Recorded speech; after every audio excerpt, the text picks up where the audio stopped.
King Solomon, renowned as the wisest man who ever lived, left us profound insights about parenting that remain startlingly relevant 3,000 years later. While he ruled ancient Israel around 970–931 BC, his teachings, primarily found in the Book of Proverbs, addressed timeless struggles every parent faces: discipline, character formation, and preparing children for life's challenges. Today, we'll explore Solomon's practical wisdom and how it applies to your family right now. 1. The foundation. Train them early. Solomon's most famous parenting advice appears in Proverbs 22:6. Train up a child in the way he should go, and when he is old, he will not depart from it. Notice Solomon doesn't say if they grow old. He says when. This reflects a long-term investment mindset that modern parents desperately need. The Hebrew word for train here is chanakh, which means to dedicate or initiate. It's the same word used for dedicating a house. Solomon understood that early childhood isn't just preparation for real life. It is real life. And the patterns established then create deep grooves that last. For today's parents, this means those exhausting toddler years when you're correcting the same behaviors repeatedly aren't wasted effort. You're laying neural pathways. When you consistently teach your 3-year-old to share or your 5-year-old to tell the truth, you're not just managing today's tantrum, you're building tomorrow's adult. Solomon also recognized individual differences. The way he should go suggests paying attention to each child's unique bent or natural inclinations. Modern parents can apply this by recognizing that effective parenting isn't one-size-fits-all. Your spirited, strong-willed child needs different guidance than your sensitive, compliant one. 2. The necessity of discipline. Solomon speaks more bluntly about discipline than most modern parenting books dare to. Proverbs 13:24 states, "Whoever spares the rod hates their children, but the one who loves their children is careful to discipline them." Before we dismiss this as ancient harshness, we need to understand what Solomon meant. The rod in Solomon's context was a shepherd's staff, a tool for guidance and protection, not abuse.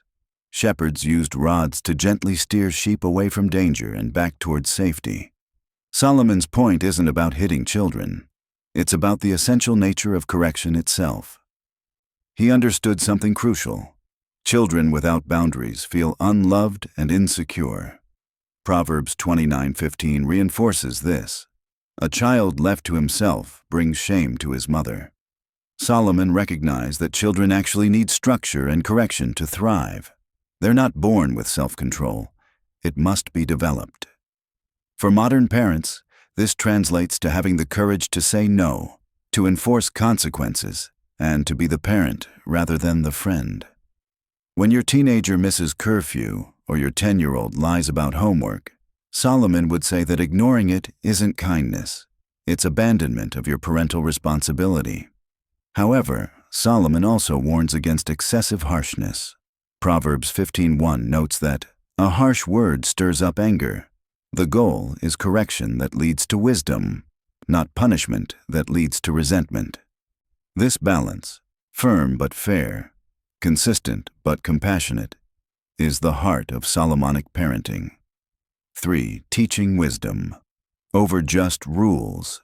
Solomon distinguished between mere compliance and true wisdom.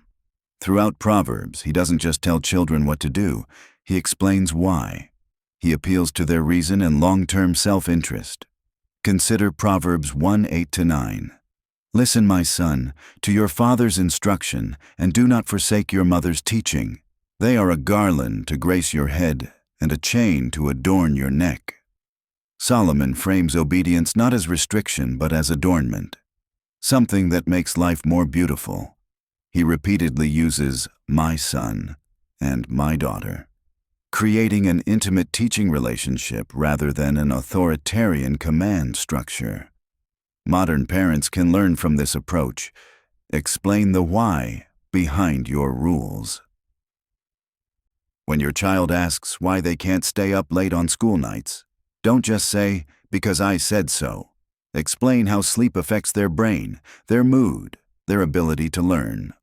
Solomon also understood that wisdom comes through observation and consequence. Proverbs 22:3 teaches, "The prudent see danger and take refuge, but the simple keep going and pay the penalty." He encouraged parents to let children observe cause and effect, sometimes even experiencing natural consequences. This means modern parents don't need to rescue their children from every difficulty. Forgot your lunch? Feel hungry? Didn't study? Experience the disappointment of a poor grade. These lessons, delivered with empathy rather than "I told you so," build wisdom. 4. The power of words and example. Solomon emphasized that parents shape children not just through rules, but through their words and example. Proverbs 18:21 declares, "The tongue has the power of life and death." The words you speak over your children literally shape their identity. When you consistently tell your child they're irresponsible, they'll live up to that label. When you point out their growing maturity and good choices, you're speaking life into their future. Solomon would urge today's parents to be intentional about encouragement, not just correction. He also understood that children learn more from what we do than what we say. Proverbs 27 states, "The righteous lead blameless lives. Blessed are their children after them." Your integrity, your work ethic, your marriage, your faith. These are the curriculum your children study most carefully. This means that before you lecture your teenager about screen time, examine your own phone habits. Before you demand they control their temper, model emotional regulation yourself. Solomon's wisdom reminds us that hypocrisy destroys parental authority faster than almost anything else. Solomon's greatest gift to parents might be perspective. He reminds us that parenting is a marathon, not a sprint. The challenging toddler years, the turbulent teenage years, they're all part of a longer story.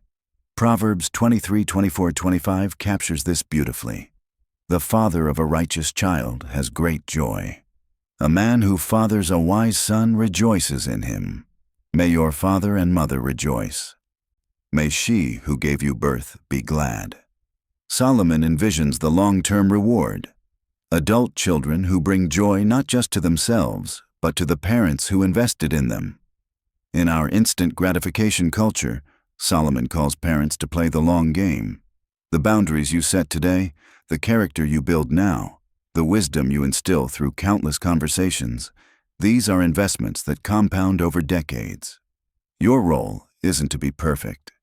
It's to be present, consistent, and intentional. That's the timeless wisdom of Solomon for every parent today. To get timeless biblical parenting advice, please subscribe. Also, share this video to help parents in raising godly children.